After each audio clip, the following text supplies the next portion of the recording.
안녕하세요. 미래를 여는 교육 미래.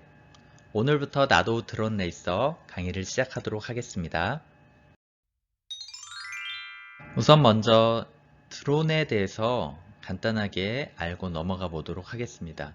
드론이 무엇인지, 왜 드론이 필요한지, 그리고 어디서 드론이 사용되는지에 대해서 알아보도록 하겠습니다. 드론은 왜 알아야 할까요? 드론은 혁신 성장의 8대 핵심 선도 사업으로 선정되었고요. 농업, 측량, 배송 등에 전 세계에서 활용하고 있고 앞으로 인공지능이나 사물 인터넷, 3D 프린팅 등 4차 산업혁명의 핵심 기술과도 연계하여서 개발되는 가치 높은 산업입니다. 그렇다면 드론이란 무엇일까요? 간단하게 요약하면 무선으로 전파 신호 송수신에 따라 움직일 수 있는 비행체로 미리 설정한 경로로 움직이는 자동 운전 방식과 사람이 직접 조종 장치를 운전하는 수동 운전 방식이 있습니다. 즉 컴퓨터와 통신, 인공지능, IoT, 3D 프린터, VR 등의 기술 과학의 총체라고 할 수 있습니다. 8가지 기체 중에 드론이 아닌 것은 무엇일까요? 5초의 시간을 드리도록 하겠습니다. 5, 4, 3, 2, 1. 네.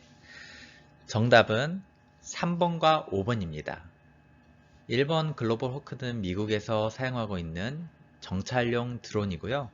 이항 184 같은 경우에는 중국에서 개발 중인 무인 수송용 드론입니다. 4번 송골매는 우리나라에서 사용하고 있는 정찰용 드론이고요. 6번은 우리나라와 이스라엘이 함께 연구 중인 드론입니다. 7번의 모양은 많이들 보셨죠? 촬영과 택배, 농업 등 다양한 현장에서 쓰고 있는 드론이고요. 8번 같은 경우에는 스포츠 형태로 드론이 나오기 시작할 겁니다.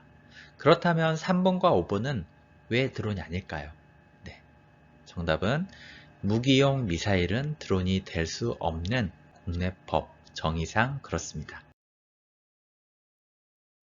드론의 기본 원리는 무엇일까요? 바로 양력입니다. 프로펠러의 회전으로 인해 공기가 위아래로 밀리면 유체의 흐름에 따라 수직 방향으로 힘이 발생합니다. 여기에 중력과 추력, 항력까지 발생해 4가지 힘이 동시에 나타나면 드론이 공중에 가만히 떠 있게 되는데 이것을 호버링이라고 하죠. 회전익 드론은 앞에서 말씀드렸던 것처럼 날개가 회전하는 형태의 드론입니다. 헬리콥터를 대표적인 예로 볼 수 있겠죠. 회전익 드론은 프로펠러를 활용해서 수직으로 상승, 하강이 가능하며 자유로운 방향 전환과 호버링이 가능하기 때문에 영상 촬영에 적합합니다. 경비행기 또는 프로펠러 비행기 같은 경우 이렇게 수직으로 세웠을 때 헬리콥터와 비슷한 형태의 힘이 작용하게 됩니다. 하지만 회전익 드론에도 비행 시 어려운 점이 있습니다. 바로 고고도 비행과 빠른 속도의 비행이 제한되며 빠른 배터리 소모로 인해 장시간 비행이 불가능합니다. 회전익 드론은 프로펠러 수에 따라서 다양한 이름들을 갖고 있는데요. 먼저 프로펠러가 한 개인 것은 싱글콥터, 그리고 프로펠러가 2개인 것은 트윈콥터, 프로펠러 개수가 3개일 때는 트리 또는 트라이콥터, 프로펠러의 개수가 4개일 때는 쿼드콥터, 프로펠러의 개수가 6개는 헥사콥터, 프로펠러의 개수가 8개는 옥토콥터라고 이름을 붙입니다. 프로펠러가 많을수록 안정적이겠죠. 하지만 그만큼 비용이 비싸집니다. 반대로 프로펠러가 적을수록 가격은 저렴해지지만 그만큼 불안정해지죠. 그래서 이 안정성과 경제성을 생각하다 보니 바로 이 쿼드코프터를 가장 많이 선호하게 되었습니다. 현재 우리가 보는 많은 드론들이 이 쿼드코프터인 이유입니다.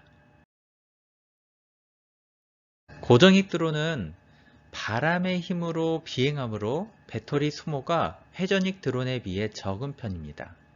패럿 디스코의 같은 경우는 45분 동안 비행이 가능합니다.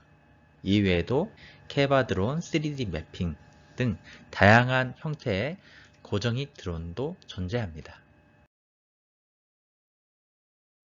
하지만 고정익 드론도 비행 시에 어려운 점이 있죠.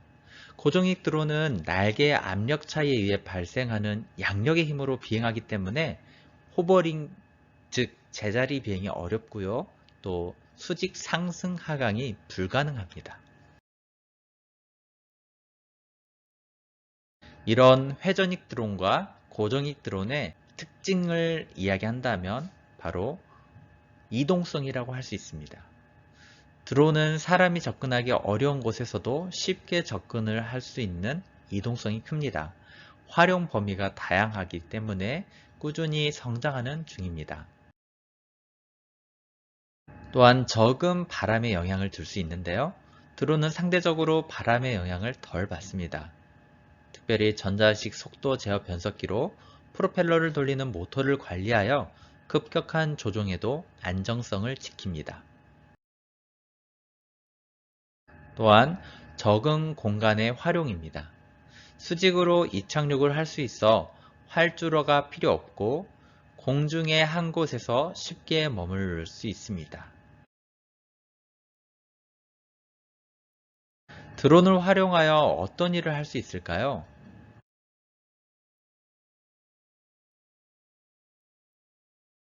먼저 처음에는 군사용으로 사용되었던 드론이 그 사용 범위가 확대되어서 수색이나 재해경보, 순찰, 배달, 교통, 마케팅, 촬영, 지리, 뉴스, 과학, 엔터테인먼트 등 다양한 분야로 확장되기 시작했습니다. 드론으로 무엇을 할 수 있을까요? 피자나 택배 등의 물류를 배달할 수 있습니다. 또한 응급 환자에게 빠르게 약품을 전달할 수 있고요. 농업 분야에서도 약재 및 방제 작업에 활발히 이용되고 있습니다. 도시에서는 대기질 측정 등 날씨와 환경 분야에서 활용되며 교통경찰관이 드론을 이용하여 교통 질서를 단속하기도 합니다. 그리고 앞으로 레저 활동으로 드론의 이용 범위가 확대될 예정입니다. 이번 강의에서는 드론이 무엇인지, 어디에서 사용되는지에 대해서 알아보았습니다. 드론에 대한 이해에 도움이 되셨기를 바랍니다. 감사합니다.